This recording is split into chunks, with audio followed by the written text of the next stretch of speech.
குழம்பு வச்சாச்சு, சாப்பிட வேண்டியதான். பசியத்துச்சு. போடு போடு, ஒரு மீன் போடு பாய். கலராதா உடச்சிக்கண்ணா, உடைக்காது. போடு. கார மீன் போடு, கார மீன் இருக்கும் அது. அதில் கார மீன் ஒன்று இருக்கும், அது இல்லை பாய். கார மீன் 4 போட்டிருக்கேன். பொடி மீன் தெரியாது, கார மீன் தெரியாது, அதே எடுக்கிற மறுபடியும் இதுதான் இருக்கு. நான் அடியில் விட்டுன்னு சொல்கிறேன். வரும்பார், அது ஒரு பேர், அது ஒரு பேர். அவர் தான் கார மீன்.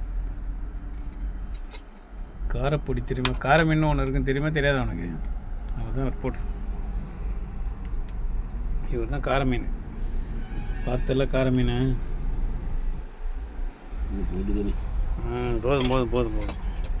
கார மீன் எப்படி இருக்கும்?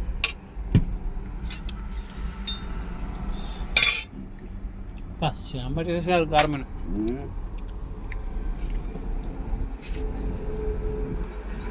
அப்படி தான் சொல்லணும். நம்ம குழம்பு நல்லா இருக்கா நல்லா இல்லையோ நம்ம தானே சாப்பிட்றோம், அடுத்தவங்கள சாப்பிட போகிறாங்க. நல்லா இருக்குன்னு சொல்ல வேண்டியதா இல்லை? அப்போ பார்க்குறவங்க சாப்பிட போகிறாங்களா என்ன?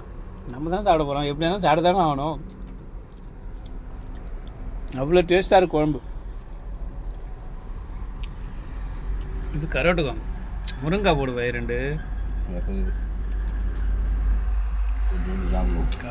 கார மீன் எப்படி வேறு லெவலு. இது வந்து காணாங்கத்தை மீன், இதுவும் வேறு லெவலு. அப்படி இருக்கு. ஆஹா, செம்ம டேஸ்டாக இருக்குது.